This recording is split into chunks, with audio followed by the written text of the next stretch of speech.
খবর শুনছেন দৈনিক সংবাদ চ্যানেল থেকে। আজ জানাবো পশ্চিমবঙ্গ, দেশ এবং বিশ্বের বাছাই করা সমস্ত গুরুত্বপূর্ণ তাজা খবর। শুরুতেই জানিয়ে দেব সংবাদ শিরোনাম।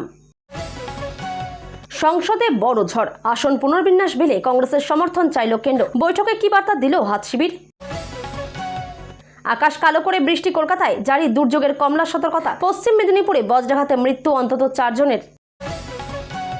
পঞ্চায়েত কর 1200 টাকা হওয়ার খবর ভুল, বিভ্রান্তি কাটিয়ে আদেশ প্রত্যাহার রাজ্য সরকারের। চাকরি নয়, খনি শ্রমিক হতেই কি জন্ম? প্রশ্ন ফাঁস ও দুর্নীতির বিরুদ্ধে ঝাড়খণ্ডের তরুণ প্রজন্মের অগ্নিগর্ভ আন্দোলন। টাকার প্রলোভন দেখিয়ে নাবালকদের দিয়ে রক্তদান, কাউকে রেয়াত নয়, হুঁশিয়ারি অগ্নিমিত্রার। বাংলায় তোলপাড়, টাকার পাহাড়ের মালিক টুলু মণ্ডল উধাও হয়েও হাইকোর্টে বিরাট চাল চাললেন পাথর সম্রাট। তৃণমূল জমানায় বিজেপি করার অপরাধে থানায় মারধর, তৎকালীন আইসি সহ 5 পুলিশের বিরুদ্ধে অভিযোগ কাঁথিতে। এখন আর দিদির ছবির দর নেই, কবিতা শোনার লোকও নেই, মমতার রয়্যালটি ষড়যন্ত্র আশঙ্কায় হাসির রোল অধীরের। প্রত্যাখ্যানের বদলা ছাত্রের উন্মত্ত কোপে রক্তাক্ত শিক্ষিকা, চোখের সামনে শিহরণ জাগানোর দৃশ্য দেখল পড়ুয়ারা। 13 তলা থেকে ধাক্কা, অবলা প্রাণীর মর্মান্তিক পরিণতিতে মোমবাতি মিছিল পশুপ্রেমীদের, রইল ভিডিও। রাষ্ট্রের শক্তি বোঝাতে প্রতিবাদী যুবাদের উপর বল প্রয়োগের হিতে বিপরীত হতে পারে, কেন্দ্রকে সংযমের পাঠ সুপ্রিম কোর্টের। বিদেশ যাওয়ার অনুমতি পেলেন না অভিষেক, হাইকোর্ট আগে এসএসকেএমে যেতে বলেছিল, রাজি না হওয়ায় মামলায় খারিজ। শেষমেশ তৃণমূলেই মিশে যাবে কাকলি শতাব্দীরা, কি পরিকল্পনা বিজেপির? বিজেপি কর্মীকে বেধড়ক মারধর, 6 পুলিশ আধিকারিকের বিরুদ্ধে অভিযোগ দায়ের থানায়। অন্নপূর্ণা ভান্ডার থেকে বঞ্চিতদের জন্য বড় খবর, লক্ষ্মী যোজনায় মাসে মিলবে 2500 টাকা। বাংলায় কবে শুরু হবে এই প্রকল্প? পার্থ চট্টোপাধ্যায়, এসপি সিনহা ও কল্যাণময় গঙ্গোপাধ্যায় সহ 24 জনের জামিন মঞ্জুর, চাঞ্চল্যকর মোড় দুর্নীতি মামলায়। এনসিপিআইতেও ঘরশত্রু, 2 সাংসদই নাকি খবর পৌঁছে দিচ্ছেন কালীঘাটে, বড় জল্পনা। দক্ষিণ কলকাতার বিভিন্ন থানা পরিদর্শনে মুখ্যমন্ত্রী, ওয়াটগঞ্জ ইকবালপুরে রেজিস্ট্রারে চোখ বোলালেন, দেখলেন লকআপও। হারহিম করা ঘটনা, দায়ের কোপে পৌরের ডান হাত কেটে দিলেন তৃণমূল নেতা, শোরগোল মালদহে। আজ কত টাকায় মিলবে পেট্রোল ডিজেল? ভোর 6টায় প্রকাশিত দাম। মাদ্রাসায় বন্দে মাতরম বাধ্যতামূলক করার নির্দেশ, হাইকোর্টে বড় ধাক্কা খেল মামলাকারীরা।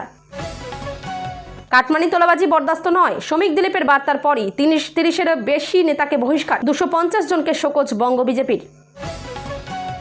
বিচার ব্যবস্থার সম্মিলিত ব্যর্থতা, 3157 দিনের বিলম্ব খারিজ করে ওড়িশা হাইকোর্টকে চরম ভৎসনা শীর্ষ আদালতের।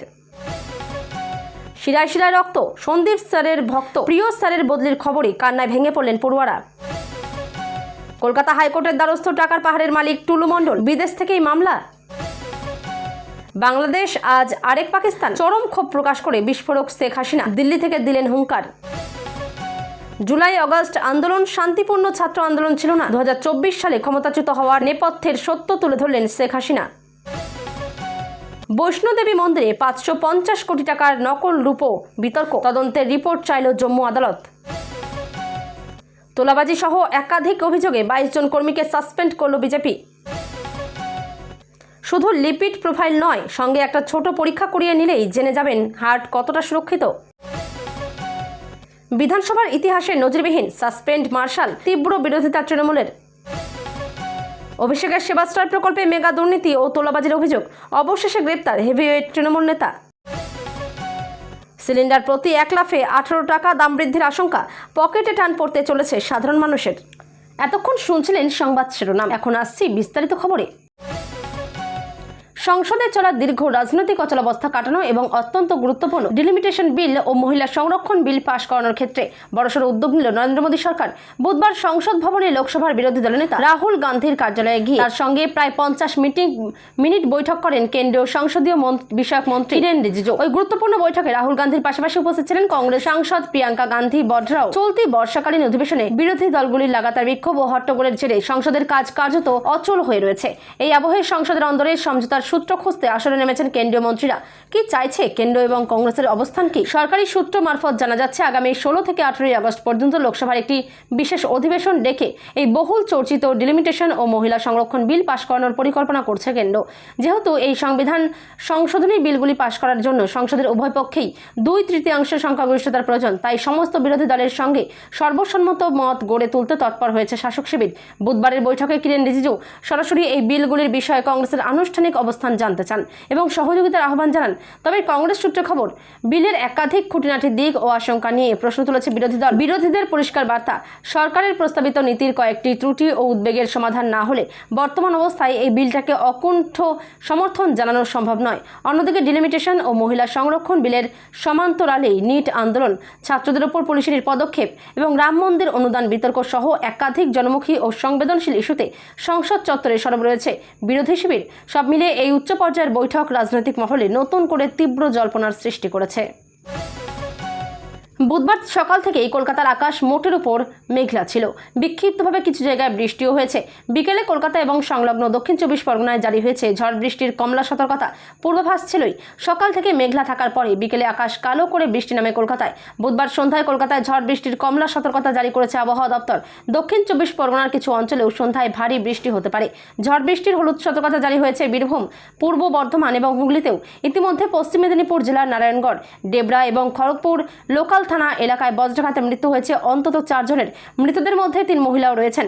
বুধবার বিকেলে কলকাতার কিছু অংশে ভারী বর্ষণ হয়েছে। বজ্রপাতেরও সতর্কতা জারি করা হয়। সঙ্গে ঘন্টায় 30 থেকে 40 কিলোমিটার বেগে বইতে পারে ঝোড়ো হাওয়া। কলকাতা সংলগ্ন দক্ষিণ 24 পরগনার কিছু অংশেও ঝড় বৃষ্টি এবং বজ্রপাতের কমলা সতর্কতা জারি হয়েছে। সন্ধ্যায় বীরভূম, পূর্ব বর্ধমান এবং হুগলিতেও হালকা থেকে মাঝারি বৃষ্টির সঙ্গে দমকা হাওয়া বইতে পারে এদিন সন্ধ্যায়। বুধবার বিকেলে পশ্চিম মেদিনীপুরের নারায়ণগড় থানার ঠেঙ্গামারা এলাকায় বাজ পড়ে মৃত্যু হয় তাপস সাবরা নামে এক ব্যক্তির। খড়গপুর লোকাল থানার বরগাই এলাকায় মৃত্যু হয় সুমিত্রা খামরুইয়ের।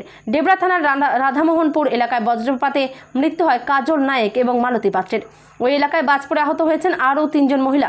রাধামোহনপুরের ওই 5 জনই দুর্যোগের মাঝে চাষের জমিতে কাজ করছিলেন। আগামী কয়েকদিনও দক্ষিণবঙ্গের বিভিন্ন জেলায় ঝড় বৃষ্টির সম্ভাবনা রয়েছে। বুধবার ভারী বৃষ্টি হতে পারে বাঁকুড়া, বীরভূম, 2 বর্ধমান, নদিয়া, উত্তর 24 পরগনা, হুগলি এবং হাওড়ায়। বৃহস্পতিবারও 2 মেদিনীপুর এবং বাঁকুড়ায় ভারী থেকে অতি ভারী বর্ষণের সম্ভাবনা রয়েছে। ভারী বৃষ্টি হতে পারে কলকাতা, হাওড়া, 2 24 পরগনা, পুরুলিয়া, ঝাড়গ্রাম এবং পশ্চিম বর্ধমানেও। শুক্র, শনিও দক্ষিণবঙ্গের বেশ কিছু জেলায় ভারী বৃষ্টির সম্ভাবনা রয়েছে। রবিবার থেকে আবহাওয়া কিছুটা পরিষ্কার হতে পারে দক্ষিণের জেলাগুলিতে। উত্তরবঙ্গেও এদিন আলিপুরদুয়ার, কোচবিহার এবং জলপাইগুড়িতে ভারী থেকে অতি ভারী বৃষ্টির সম্ভাবনা রয়েছে। উত্তরের বাকি জেলাগুলিতেও বজ্রবিদ্যুৎ সহ ভারী বৃষ্টি হতে পারে। সপ্তাহভর ঝড় বৃষ্টি এবং দুর্যোগ চলবে উত্তরের জেলাগুলিতেও। গ্রাম বাংলায় পঞ্চায়েত কর বা ট্যাক্স বৃদ্ধি নিয়ে গত কয়েকদিন ধরে যে জল্পনা ও আতঙ্ক ছড়িয়েছিল তা এক লহমায় উড়িয়ে দিল রাজ্য সরকার। পরিবার পিছু পঞ্চায়েত ট্যাক্স বাড়িয়ে 1200 টাকা করা হয়েছে বলে যে খবর ঘুরে বেড়াচ্ছিল তা সম্পূর্ণ ভিত্তিহীন এবং ভুয়ো বলে স্পষ্টভাবে জানিয়ে দেওয়া হয়েছে। পঞ্চায়েত ও গ্রামোন্নয়ন দপ্তরের তরফে সাফ জানিয়ে দেওয়া হয়েছে সরকার এমন কোনো সিদ্ধান্ত নেয়নি। তাদের অভিযোগ, উদ্দেশ্য প্রণোদিতভাবে একটি বিশেষ চক্র এই ভুল তথ্য ছড়িয়ে সাধারণ মানুষের মধ্যে বিভ্রান্তি তৈরির চেষ্টা করছে। রাজ্য সরকারের এই কড়া বার্তার পর স্পষ্ট হলো যে গ্রামীণ এলাকায় আগের নিয়মে পঞ্চায়েতে কর আদায় প্রক্রিয়া চালু থাকবে। কোনো বাড়তি করের বোঝা সাধারণ গ্রামবাসীদের ওপর চাপানো হচ্ছে না। বিজ্ঞপ্তি প্রকাশ করে দপ্তরের তরফে জানানো হয়েছে, পঞ্চায়েত ও গ্রামোন্নয়ন দপ্তর পশ্চিমবঙ্গ পঞ্চায়েত আইন 1973-এর কর সংক্রান্ত বিধানগুলিতে কোনো পরিবর্তন করেনি। আগে যে বিধানগুলি কার্যকর ছিল সেগুলি এখনও বলবৎ রয়েছে এবং কোনো রকম পরিবর্তন ছাড়াই তা বাস্তবায়িত হচ্ছে। দপ্তরের তরফে সমস্ত নাগরিককে অনুরোধ করা হয়েছে তারা যেন এই ধরনের কোনো মিথ্যা প্রচার বা গুজবে কান না দেন। সরকারের কোনো অনুমোদন ছাড়া কেউ যদি কর বৃদ্ধির দাবি করে তবে তা সম্পূর্ণ বেআইনি। এই বিভ্রান্তির উৎস কোথায়? জানা গেছে ষোড়শ অর্থ কমিশনের দেওয়া কিছু সুপারিশ মেনে একটি স্ট্যান্ডার্ড অপারেটিং প্রসিডিওর বা SOP নির্দেশিকা জারি করেছিল দপ্তর। কিন্তু সেই আইনের নির্দেশিকাটিকে ভুলভাবে ব্যাখ্যা করে এক শ্রেণীর মানুষ সোশ্যাল মিডিয়া ও বিভিন্ন মাধ্যমে রটিয়ে দেয় যে করের পরিমাণ বাড়িয়ে সর্বনিম্ন 1200 টাকা করা হয়েছে। বিষয়টি সরকারের নজরে আসতেই দপ্তর সেটি প্রত্যাহারের সিদ্ধান্ত নিয়েছে। ভবিষ্যতে যদি এই কর সংক্রান্ত বিষয়ে কোনো নতুন কোনো স্পষ্ট নির্দেশনার প্রয়োজন হয় তবে সঠিক সময়ে আবার নতুন করে সরকারি নির্দেশিকা জারি করা হবে বলে জানানো হয়েছে। আপাতত পুরনো নিয়মেই সমস্ত পঞ্চায়েতে কাজকর্ম চলবে। রাজ্য সরকারের এই দ্রুত ও স্পষ্ট পদক্ষেপে স্বস্তির নিঃশ্বাস ফেলেছেন গ্রাম বাংলার হাজার হাজার সাধারণ মানুষ। প্রতিটা আন্দোলনের পর সরকার বদলায়, নেতা বদল হন, ফুলে ফেপে ওঠে কোচিং সেন্টারের ব্যবসা, কিন্তু বদলায় না কেবল চাকরি প্রার্থীদের ভাগ্য। বছরের পর বছর পরীক্ষার প্রস্তুতি, প্রশ্ন ফাঁস, দুর্নীতির অভিযোগ, পরীক্ষা বাতিল এবং আবার নতুন করে শূন্য থেকে শুরু, এই অন্তহীন গোলক ধাঁধায় আটকে পড়েছে একটা আস্ত প্রজন্ম। এই পুঞ্জীভূত ক্ষোভ ও যন্ত্রণার বিস্ফোরণ ঘটেছে ঝাড়খণ্ডে। আন্দোলনরত চাকরি প্রার্থীদের স্পষ্ট কথা, এবার আর শুধু কোনো একটি পরীক্ষা বাতিল নয়, গোটা নিয়োগ ব্যবস্থার আমূল সংস্কার করতে হবে। কেন ফুঁসে উঠেছে ঝাড়খণ্ডের যুব সমাজ?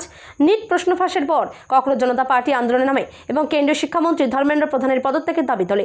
দীর্ঘ লড়াই ও সোনম ওয়াংচুকের অনশনের পর সেই দাবি মেনে নেওয়া হলেও ঝাড়খণ্ডের ক্ষেত্রে প্রশ্ন ফাঁস ও চাকরির কেলেঙ্কারি এক দীর্ঘস্থায়ী ব্যাধি হয়ে দাঁড়িয়েছে। প্রজন্মের পর প্রজন্ম শিক্ষিত বেকারের তকমা গায়ে মেখে ঘুরে বেড়াচ্ছে। আন্দোলনকারীদের একটাই প্রশ্ন, একজন পরীক্ষার্থী অন্তত জানতে চান যে তিনি ফেল করেছেন নিজের যোগ্যতার অভাবে নাকি অন্য কারো প্রতারণা আর দুর্নীতির জন্য। বর্তমান ব্যবস্থায় সেই সত্যিটুকুও আর জানা সম্ভব হচ্ছে না। আন্দোলনকারীদের ক্ষোভের সুর স্পষ্ট, আমরা কয়লা খনিতে কাজ করতে জন্মাইনি, পড়াশোনা আমরাও করি, কিন্তু তারপর কি হয়? ঝাড়খণ্ড মানেই কি প্রজন্ম পর প্রজন্ম ধরে খনি শ্রমিক হবে? উন্নয়নের সামান্য ছোঁয়াটুকু আমরা পাই না কেন? যে এসএসসি পরীক্ষা ও স্বজন পোষণের মারাত্মক অভিযোগ, এই পুরো প্রেক্ষাপটে বারবার সামনে এসেছে ঝাড়খণ্ড স্টাফ সিলেকশন কমিশনের সিজিএল পরীক্ষার প্রসঙ্গ। বছরের পর বছর এই পরীক্ষাকে ঘিরে কখনো পরীক্ষার দাবি, কখনো ফল প্রকাশ, তো কখনো অনিয়মের জেরে পরীক্ষা বাতিলের দাবিতে আন্দোলন চলছে। পরিস্থিতি আরও জটিল হয়েছে টিডিপিএল সংস্থার সঙ্গে যুক্ত অভিযুক্ত অভয় তিওয়ারিকে ঘিরে। অভিযোগ উঠেছে ব্লক সাপ্লাই অফিসার পদে দ্বিতীয় স্থান পাওয়া ওই ব্যক্তি পরবর্তীতে পিজিটি পরীক্ষাতেও প্রথম স্থান অধিকার করেন। শুধু তাই নয়, একই পরিবারের একাধিক সদস্যের এই ধারাবাহিক ও অলৌকিক সাফল্য স্বাভাবিকভাবে প্রতিযোগিতার ধারণাকে সম্পূর্ণ বুড়ো আঙুল দেখিয়েছে। খেটে খাওয়া মানুষের নির্মম সংগ্রাম, এই আন্দোলনের বুনোটে লুকিয়ে রয়েছে মধ্যবিত্ত ও নিম্নবিত্ত পরিবারের হাজারো সংগ্রামের গল্প। লাইব্রেরিতে দিনের পর দিন ঘাম ঝরানো পড়ুয়াদের অনেকেরই মাসিক হাত খরচ মাত্র 3,500 টাকা, অনেকের আবার সেটুকুও জোটে না।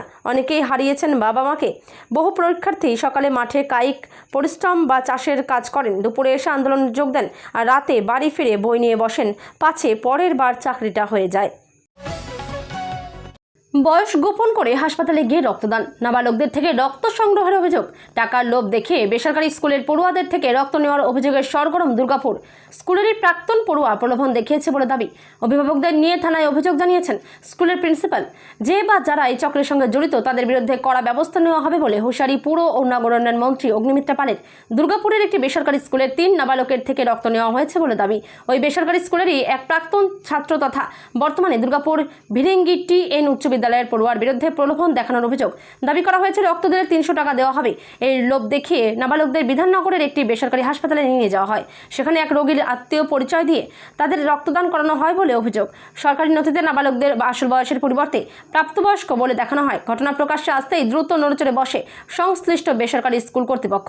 অভিভাবকদের নিয়ে থানায় লিখিত অভিযোগ দায়ের করা হয়েছে। স্কুলের প্রিন্সিপাল দেবযানী বোস বলেন, বিষয়টি পুলিশকে জানিয়েছি, জানতে পেরেছি এজেন্টের মাধ্যমে নাবালকদের থেকে শরীর থেকে রক্ত নেওয়া হয়েছিল। বীরভূমের মোহাম্মদ বাজারে কোটি কোটি টাকার বিপুল নগদ এবং সোনা উদ্ধারের ঘটনায় তোলপাড় গোটা রাজ্য। পুলিশ যখন হন্যে হয়ে খুঁজছে ঠিক তখনই এক চরম নাটকীয় মোড় নিলেন বীরভূমের বিতর্কিত পাথর সম্রাট নিজামুদ্দিন মণ্ডল ওরফে টুলু মণ্ডল। পুলিশের নাগাল এড়িয়ে সম্পূর্ণ আত্মগোপনে থেকেই নিজের গ্রেপ্তারি এড়াতে আজ বুধবার সরাসরি হাইকোর্টের দ্বারস্থ হলেন টুলু মণ্ডল। বিপুল সম্পত্তি বাজেয়াপ্ত হওয়ার পর তিনি দেশ ছেড়ে দুবাইতে পালিয়ে গিয়েছেন বলে রাজনৈতিক মহলে জল্পনা চলছে। তবে অন্তরাল থেকে এই আইনি রক্ষা কবচ চেয়ে হাইকোর্টে মামলা দায়ের করেছেন তিনি। বুধবার হাইকোর্টের বিচারপতি সৌগত ভট্টাচার্যের এজলাসে এই জরুরি আবেদনটি জমা পড়েছে। সম্প্রতি বীরভূমে বেআইনি বালি ও পাথর খনি রুখতে এবং সিন্ডিকেট রাজ খতম করতে এক ব্যাপক অভিযান শুরু করেছে রাজ্যের বর্তমান বিজেপি সরকার ও রাজ্য পুলিশ। সেই তদন্তের সূত্র ধরে টুলু মণ্ডলের আত্মীয় ও ম্যানেজার মনার মণ্ডলের বাড়িতে ম্যারাথন হানা দেয় পুলিশ ও এসটিএফ। সেখান থেকে উদ্ধার হয়েছে প্রায় 28.5 কোটি টাকা নগদ এবং 15 কেজি খাঁটি সোনা, যার বাজার মূল্য প্রায় 21.5 কোটি টাকা। বীরভূমের পুলিশ সুপার বিদিত রাজ বুন্দেশ নিশ্চিত করেছেন যে এখনো পর্যন্ত টুলু মণ্ডলের 350 বিঘা জমি, বিলাসবহুল ফার্ম হাউস, পেট্রোল পাম্প এবং নগদ মিলিয়ে প্রায় 220 কোটি টাকার বিপুল সম্পত্তি বাজেয়াপ্ত ও সিল করা হয়েছে। এমনকি তার মেয়ের বিয়েতে 150 কোটি টাকা ব্যয়ের এক রাজকীয় অনুষ্ঠানের জন্য গ্রামবাসীদের জমি জোরপূর্বক দখলের অভিযোগও সামনে এসেছে। রাজ্যের সরকার পরিবর্তনের পর থেকেই এই বিপুল দুর্নীতির বিরুদ্ধে জিরো টলারেন্স নীতি নিয়েছেন স্বয়ং মুখ্যমন্ত্রী তথা পুলিশ মন্ত্রী শুভেন্দু অধিকারী। এই মেগা উদ্ধারের পর মুখ্যমন্ত্রী এক্স স্যান্ডেলে স্পষ্ট জানিয়েছিলেন, জনসাধারণের সম্পদ লুট করে এবং পূর্বতন রাজনৈতিক দলের মদতে যারা টাকার পাহাড় বানিয়েছে তাদের কাউকে রিয়াত করা হবে না। ইতিমধ্যেই পুলিশকে নির্দেশ দেওয়া হয়েছে টুলু মণ্ডলকে খুঁজে বের করার। অন্যদিকে এই ঘটনার জল গড়িয়েছে আরও বহুদূর। আজই জানা গিয়েছে টুলু মণ্ডলের এই বিপুল সম্পত্তির তদন্তে এবার এনফোর্সমেন্ট ডিরেক্টরেট বা ইডি কোমর বেঁধে নামছে। এফআইআর এর বিবরণ চেয়ে ইতিমধ্যে জেলা পুলিশকে চিঠি পাঠিয়েছে কেন্দ্রীয় সংস্থা। পুলিশ এবং ইডি যখন চারদিক থেকে ঘেরাও করার প্রস্তুতি নিচ্ছে, ঠিক তখনই গ্রেপ্তারি থেকে বাঁচতে হাইকোর্টে রক্ষা কবচের ঢাল চাইলেন এই প্রভাবশালী পাথর ব্যবসায়ী। এখন দেখার আদালত উধাও হয়ে থাকা এই টুলু মণ্ডলকে কোনো আইনি স্বস্তি দেয় নাকি পুলিশের অভিযানে সফল হয়। বিজেপি করার অপরাধে মারধর, থানায় নিয়ে গিয়ে অকথ্য অত্যাচার, দোকান ভেঙে দেওয়ার অভিযোগ। তৃণমূল আমলে সেই নির্যাতনের বিরুদ্ধে তৎকালীন আইসি অমলেন্দু বিশ্বাস সহ 5 জনের বিরুদ্ধে অভিযোগ দায়ের হলো কাথি থানায়। 2022 সালে পুরসভা ভোটের ঠিক আগে দক্ষিণ কাথি বিজেপির 8 নম্বর 2022 সালে পুরসভা ভোটের ঠিক আগে দক্ষিণ কাথি বিজেপির 4 নম্বর মণ্ডলের সাধারণ সম্পাদক ছিলেন রঞ্জন দাস। অভিযোগ, বিজেপি করার অভিযোগে তৎকালীন কাথি থানার আইসি অমলেন্দু বিশ্বাস তাকে গ্রেপ্তার করেন। রসুলপুর বাসস্ট্যান্ডে থাকা রঞ্জনের দোকান বন্ধ করে দেয় বলে অভিযোগ। রঞ্জনের আরও অভিযোগ, থানায় নিয়ে এসে চলে অকথ্য অত্যাচার। অভিযোগ, আইসিকে সহযোগিতা করেন তৎকালীন একাধিক পুলিশ অফিসার। এবার সেই আইসি সহ 5 পুলিশ অফিসারের বিরুদ্ধে অভিযোগ জানিয়েছেন বিজেপি নেতা। পুলিশ সূত্রে জানা গিয়েছে অভিযোগ দায়ের হয়েছে, তদন্তের প্রক্রিয়া চলছে। প্রসঙ্গত, মুখ্যমন্ত্রী শুভেন্দু অধিকারী এই অমলেন্দু বিশ্বাসকে সাসপেন্ড করেছেন। তার বিরুদ্ধে বিচার বিভাগীয় তদন্তেরও নির্দেশ দেওয়া হয়েছে। গত বছর জগদ্ধাত্রী পুজোর বিসর্জনকে ঘিরে উত্তাল হয়ে ওঠে কৃষ্ণনগর। পুলিশের বিরুদ্ধে স্থানীয়দের ওপর ব্যাপকভাবে লাঠিচার্জের অভিযোগ ওঠে। শুধু তাই নয়, ঘটনাস্থলে কর্তব্যরত ইন্সপেক্টর অমলেন্দু বিশ্বাসের ভূমিকা নিয়ে প্রশ্ন ওঠে। এমনকি অশালীন শব্দ প্রয়োগ করেন বলেও অভিযোগ। সেই ঘটনায় ইন্সপেক্টর অমলেন্দু বিশ্বাসকে সাসপেন্ড করার নির্দেশ দেন প্রাক্তন মুখ্যমন্ত্রী মমতা বন্দ্যোপাধ্যায়ের পেনশন না পাওয়া এবং বইয়ের রয়্যালটি আটকে থাকা সংক্রান্ত মন্তব্যকে কেন্দ্র করে রাজ্য রাজনীতিতে শুরু হয়েছে নতুন বিতর্ক। তৃণমূল সুপ্রিমোর এই আশঙ্কা অভিযোগকে চরম কটাক্ষে বিঁধলেন বহরমপুরের প্রাক্তন কংগ্রেস সাংসদ তথা পশ্চিমবঙ্গ প্রদেশ কংগ্রেসের প্রাক্তন সভাপতি অধীর রঞ্জন চৌধুরী। কি নিয়ে বিতর্ক? সম্প্রতি সোশ্যাল মিডিয়ায় মমতা বন্দ্যোপাধ্যায় দাবি করেন যে তিনি সরকার থেকে কোনো পেনশন পান না, পাশাপাশি চলতি বছরে তার প্রকাশিত বইয়ের রয়্যালটির টাকাও তিনি এখনও পাননি বলে অভিযোগ জানান। এই ঘটনার পেছনে বিরোধী দল বিজেপির চক্রান্ত থাকতে পারে বলেও ইঙ্গিত দেন প্রাক্তন মুখ্যমন্ত্রী। অধীর চৌধুরীর চাচা ছোলা আক্রমণ। মমতার এই বক্তব্য সামনে আসতে সাংবাদিক বৈঠক ডেকে তোপ দাগেন অধীর চৌধুরী। তিনি ব্যঙ্গ করে বলেন, তৃণমূল জমানায় দিদি নিশ্চয়ই বইয়ের রয়্যালটির টাকা পেয়েছেন, কারণ ওই বইগুলো তো কেউ স্বেচ্ছায় পড়তো না, জোর করে পড়ানো হতো। ঠিক যেমন ছোটদের মুখে না চাওয়া সত্ত্বেও জোর করে তেতো ওষুধ ঢেলে দেওয়া হয়, সেভাবেই ওই বইগুলো গেলানো হতো। তার লেখা কবিতা পড়ার মতো লোক বাংলায় কতজন আছে তা আমার জানা নেই। পেনশন বিতর্ক নিয়ে অধীর আরও বলেন, পেনশন না পেলে তো টেনশন হবেই। দিদির উচিত পেনশন পাওয়ার চেষ্টা করা। তবে গত 15 বছর ধরে তৃণমূল দলটা যে পরিমাণে ধান্দা করেছে, তারপর দিদি যদি এখন বলেন পেনশনের জন্য তার অসুবিধা হচ্ছে, তবে সাধারণ মানুষ হাসাহাসি করবে। তার দিদিকে বলবো, আপনি টেনশন করবেন না, এরকম পেনশন আপনাকে অনেকেই দিয়ে যাবে। সারদা কাণ্ড ও ছবির দর নিয়ে খোঁচা। প্রাক্তন মুখ্যমন্ত্রীর আঁকা ছবি ও সাহিত্যিক সৃষ্টিকে নিশানা করে প্রদেশ কংগ্রেসের প্রাক্তন সভাপতি বলেন, একসময় দিদির আঁকা ছবি কিনেছিল সব চোর, জোচ্চোর আর চিটাররা। সারদা কাণ্ডের সময় আমরা দেখেছি তার একটা ছবি কিভাবে কোটি টাকা বিক্রি হতো, কিন্তু সেই জমানা এখন চলে গেছে। আজ আর দিদির ছবির কোনো দর নেই তার কবিতা বা গল্পের কদর। ক্ষমতা চলে গেছে, দলও গেছে, ফলে এখন আর বাংলায় তার লেখা প্রবন্ধ বা কবিতা পড়ার মতো কেউ অবশিষ্ট নেই।